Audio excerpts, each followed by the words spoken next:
Ladies and gentlemen of Africa and beyond tonight, I do not rise merely to speak, I rise to ignite a fire in the soul of this continent.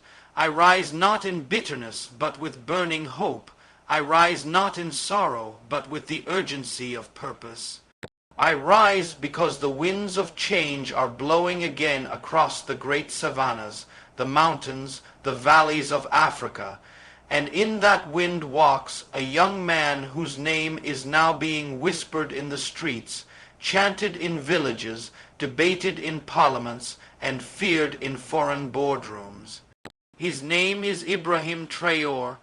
At a time when our continent has been shackled by neocolonialism, by corrupt puppetry, and by the betrayal of sacred trust, a new soldier has stood up, not just in uniform, but in spirit, conviction, and clarity of vision. He is not the tallest in the room, but he stands the highest. He did not wait for permission from history. He seized the moment and rewrote the script. And today the youth of Africa no longer ask, who will save us? They ask, how can we become like him? He is young, but not naive. He is brave, but not reckless. He is humble, yet unshakable. Ibrahim Traore has emerged as a symbol, not just of Burkina Faso's courage, but of Africa's awakening. He has taught us that being African is not a curse to be carried, but a crown to be worn. That sovereignty is not gifted, it is earned. That the power of a people is mightier than the fear of a system. And so, with the flame of 𝐏𝐿 𝐒𝐻, the roar of Sankara, and the wisdom of Naira echoing in our hearts, let us now walk this journey together. Let us rise above the noise and remember that the dream of a united, strong, and self-reliant Africa is not dead. It is simply waiting for brave men and women to rise, and Ibrahim Traore has already sounded the trumpet. Hay trained him to follow orders, to salute power, not question it. They dressed him in uniform, handed him a weapon, and told him that loyalty meant silence. But something in this young man, something deeper than rank, louder than any command, refused to be subdued. In the heart of Burkina Faso, beneath the weight of a military code, rose a mind unchained and a soul unbroken. Ibrahim Traore did not discard the discipline of a soldier, but he refused to use it to guard corruption. He did not abandon his uniform, but he redefined it, not as a tool for intimidation, but as armor for justice. Africa is familiar with soldiers who turn into tyrants. We've seen uniforms used to silence dissent, to guard palaces, to protect puppet regimes. But this time, something different emerged. A soldier who didn't ascend for himself, but rose for the suffering. A leader who understood that loyalty to your people is greater than loyalty to failing systems. When others saluted power, he saluted truth. And when truth demanded resistance, he did not tremble. That, my brothers and sisters, is what transforms a man with a rifle into a man with a purpose. That is what makes a revolutionary. We must ask ourselves, what does it take for a soldier trained to obey, to defy his own chain of command? It takes courage, yes, but more than courage, it takes love. It takes a deep, overwhelming love for country. A love that cannot be negotiated. A love that weeps when children go hungry while gold leaves the soil. A love that aches when youth flee to Europe because home has failed them. That love became his fuel. That pain became his plan. They told him he was too young. They told him it wasn't his time. They whispered in corners that revolution would bring instability. But the question we must ask is, how stable is a nation drowning in stolen dreams? How peaceful is a silence built on surrender? No, he did not wait for permission, because history does not reward those who wait. History salutes those who act. And in a world where African youth are taught to wait, to obey, to settle, to fear, Ibrahim Traore rose with defiance, not for destruction, but for redemption. He did not stand on podiums and preach democracy while signing deals in the dark. He stood in the streets, he stood with the soldiers, he stood with the farmers, he stood for something real, and in doing so, he reminded this continent what power is supposed to look like, not a power that consumes, but a power that protects. Not a power that sells, but a power that builds, a power rooted in people, not in foreign approval. We must understand the gravity of what happened when he stepped forward. He reminded Africa that leadership is not age. It is not title, it is not tradition. Leadership is the ability to see your people suffer and refuse to walk away. Leadership is carrying the weight of a broken nation and still choosing to stand upright. Leadership is bleeding, but never bending. And that is what Ibrahim Traore became, a leader, not because he seized power, but because he embodied responsibility. This is why his story matters beyond Burkina Faso. Because he is not just a chapter in a nation's timeline, he is a mirror to a continent still searching for its soul. His actions shout what our textbooks forgot to teach, that obedience without justice is cowardice, that silence in the face of suffering is betrayal, and that sometimes the most loyal thing a soldier can do is disobey, not for rebellion's sake, but for the sake of reclaiming dignity. Africa must now ask itself, how many more Ibrahim Traores are waiting in silence? How many young men and women, trained in systems meant to suppress them, carry the seeds of revolution in their chests? The answer is many, but it takes a spark to become a flame. Traore was that spark. And now it is time for the fire to spread, not to burn down, but to rebuild, not to destroy, but to restore. Let it be known from Ouagadougou to Lagos, from Nairobi to Kinshasa, that the rise of Ibrahim Traore is not an accident. It is a prophecy fulfilled. It is the consequence of pain unhealed and potential untapped. It is a reminder that Africa does not lack heroes. Africa only needs to stop waiting for them to be imported. Because the saviors of this continent will never arrive from Paris. They are already born in Bobo-Dioulasso, in Kisumu, in Accra, and in Soweto. The only question is, will they rise? And so, as we remember the soldier who defied the script, let his courage echo in every African heart. Let his sacrifice become our standard. Let his story no longer be the exception, but the beginning of a new rule, a rule that says to serve Africa is to save her, and to save her we must first stand. They told us the chains were broken. They signed our independence on paper and toasted to our freedom in foreign languages, but decades later we found ourselves shackled not by iron but by contracts, not by whips but by loans, not by invaders in uniform but by investors in suits. The face of colonialism changed, but its soul remained, and when the world refused to speak of it, one young man from Burkina Faso dared to shout the truth aloud. Ibrahim Traore did not simply speak against injustice. He named it, confronted it, and stripped it of its camouflage. He exposed what many feared to admit, that Africa still bleeds gold, but it's not the children of Africa who are enriched, that the lands are rich, but the people are poor, that corporations mine our earth, while our hospitals run dry. He dared to ask why the same companies that extracted billions from our soil gave us pennies in return.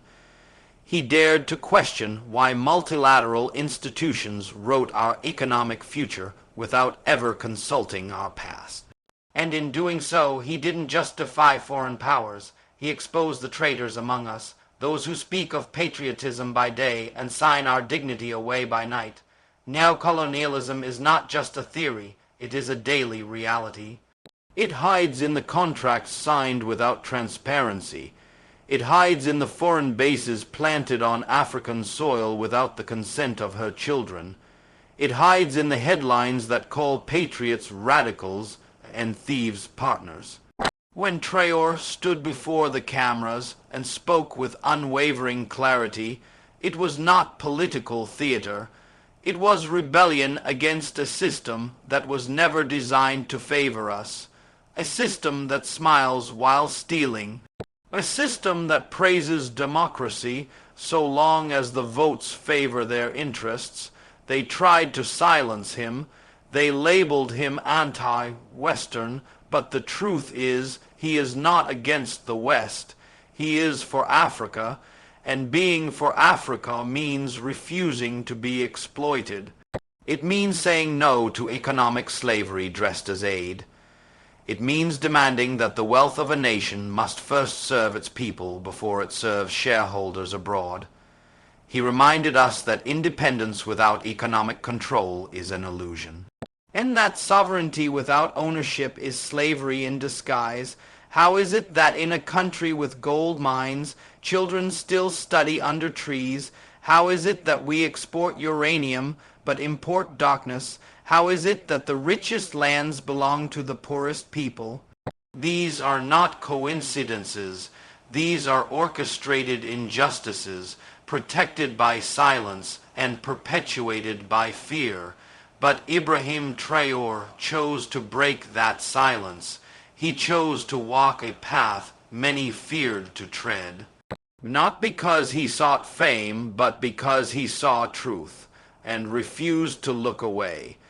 He challenged not only the exploiters, but also the conditioned minds that believe Africa must always bow.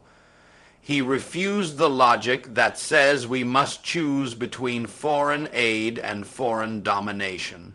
He understood that dignity is not negotiable, that a nation on its knees cannot feed its children, and so he rose, and with him rose the buried courage of millions. He did not seek applause, he sought accountability, and in doing so, he reignited a flame that many thought was extinguished, the flame of Pan-African resistance, of economic emancipation, of unapologetic truth. He reminded us of our right to be angry, our right to demand fairness, our right to refuse deals that sell our souls for temporary survival. But this was not just his battle. This is our collective fight, because every child that dies from a preventable disease while billions are siphoned from our soil is a cry to heaven. Because every graduate who leaves the continent in search of worth is a symptom of a deeper sickness, and that sickness is called dependence. It is called manipulation, and it thrives wherever silence lives.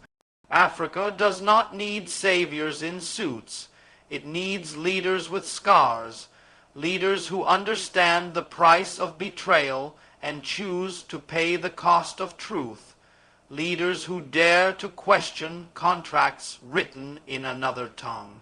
Leaders who are not afraid to say, this land is ours, our gold is ours, our voice is ours, our destiny is not for sale. And so, when Ibrahim Traore took the microphone and shattered the illusion, he did more than confront the global order. He dared Africans to wake up. He dared us to believe that we are not powerless, that we are not voiceless, that our chains may be invisible, but they can still be broken. He has shown us the way, and now the burden of silence can no longer be ours. Let us rise, let us speak, let us reclaim, because Africa will never be free until she owns what is hers. And no foreign handshake can ever substitute the power of a nation standing tall. When a young man rises not with greed in his heart, but with purpose in his soul, the ground beneath tyrants begins to shake. Ibrahim Traore did not come to the seat of power with a lust for luxury. He came with a vision soaked in sacrifice and wrapped in the cries of the forgotten. He did not seek palaces while the people sleep hungry.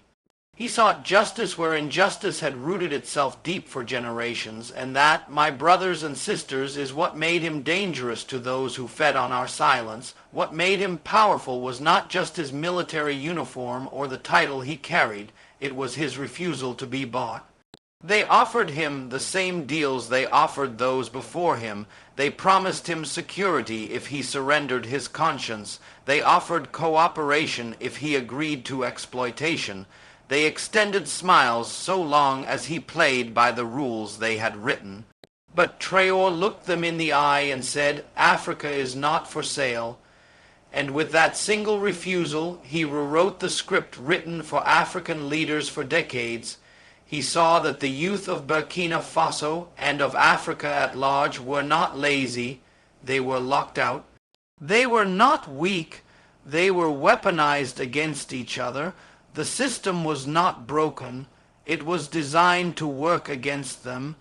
Education did not guarantee opportunity.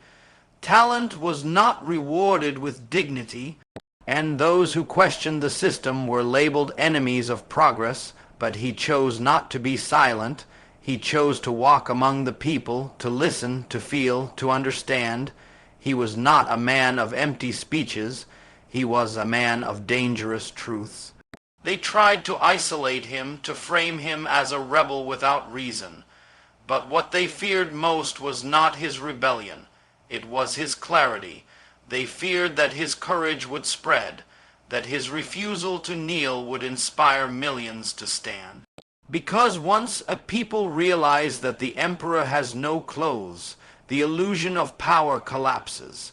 And once they realize that the chains they wear are made of consent, the revolution begins, not with guns, but with minds that can no longer be colonized. The real threat was never his army, it was the awakening he sparked. He taught the youth to dream beyond borders, to question the stories they had been fed, to see Africa not as a beggar continent, but as a sleeping lion. He told them that resistance is not a crime when survival is at stake, that patriotism is not shown in flags alone, but in the fight to protect a nation's soul, and in a continent where fear had been passed from generation to generation, he gave them permission to be fearless. You see, power in Africa has too often been a seat of betrayal. It has been used to please outsiders while the people starve.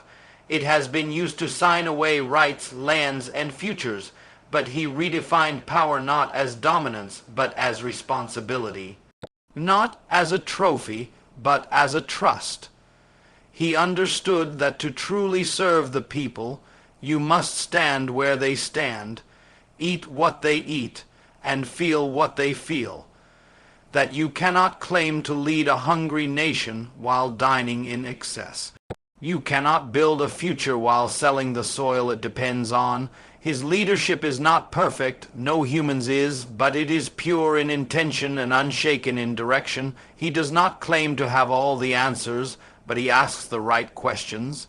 And that alone is a revolution in a world where most leaders memorize speeches written by others and recite promises they never intend to keep. He walks with the fire of Thomas Sankara, the wisdom of Nkrumah, and the raw truth of a man who has seen too much betrayal to remain silent. And so we must ask ourselves, what is our response to this moment? Will we watch in silence as another visionary is surrounded by enemies both foreign and domestic? Will we let cynicism replace courage? Or will we rise with him, not in worship but in purpose, because his fight is not for him alone? It is for every forgotten voice in every African village. It is for the mother who walks miles for water. It is for the farmer whose land has been bought by strangers. It is for the child who sees mines but never sees school. Ibrahim Traore is not a miracle. He is a mirror. He reflects what we all could be, if only we dared to care more for truth than for comfort. He reminds us that Africa does not lack leaders. It lacks leaders who are willing to bleed for it. And in a world full of sellouts, even one man who refuses to be sold is a revolution on his own. And so, let the message be clear. He is not just standing for Burkina Faso. He is standing for the soul of Africa. And in his voice we hear not just protest, but prophecy. The prophecy that one day Africa shall rise, not in shame, not in silence, but in strength, dignity, and absolute sovereignty. The most dangerous idea in the world is not a weapon of war. It is not a missile, a drone, or even an army. The most dangerous idea is an awakened people, because when people awaken to their power, when they recognize the chains placed on their minds, their wallets, and their nations, no force on earth can stop them. And that is what this young lion has ignited, a fire of political consciousness that is spreading across the continent like a storm. Ibrahim Traore is not just a man who rose through the ranks. He is a symbol of what happens when awareness meets courage, when frustration is transformed into focused revolution, when the youth no longer ask permission to speak, but take responsibility to act. You see, for far too long the people of Africa have been kept asleep, not by chance but by design. They have been fed narratives that celebrate survival instead of justice, obedience instead of dignity, silence instead of sovereignty. They have been told to be grateful for crumbs while their resources enrich foreign lands. They have been conditioned to believe that leadership is for the elite, that truth is dangerous, and that to challenge the system is to invite destruction. But now, with every speech, every action, every unshaken word from the young leader of Burkina Faso, that illusion is collapsing. His very presence in the halls of power has become an alarm clock for a continent too long dreaming of freedom while living in chains. He has awakened a generation that is no longer interested in speeches without sacrifice, a generation that wants more than likes, clicks, and slogans. They want real governance. They want integrity over image, results over rituals, sovereignty over subservience. They are no longer impressed by leaders who speak in foreign tongues while their people remain unheard. They are no longer hypnotized by suits, titles, or handshakes in Paris, New York, or Geneva. They want the soil of Africa to benefit Africans first.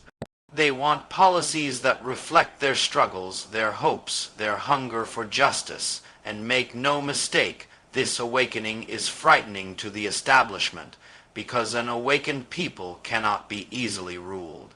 They ask too many questions, they vote with conviction, they organize, they resist. They refuse to be bought, and the system, both local and global, has never known what to do with a people who choose consciousness over convenience. So what we are seeing today is a war not just against one man, but against an entire ideology that says Africa must stand up, must speak up, and must rise up. This wave of consciousness does not carry guns, it carries truth. And truth, when spoken boldly, shakes the foundations of empires. It exposes the puppet strings that have controlled our nations. It reveals the dirty deals signed in secret. It uncovers the lies buried under flags and anthems. But it also does something even more powerful. It inspires. It tells the young boy in Bamako, the young girl in Kinshasa, the farmer in Zambia, the student in Johannesburg that their voices matter. That their future is not written in Paris, not decided in Washington, but shaped by their own actions, their own choices, their own unity. We must understand that this is not just a political movement.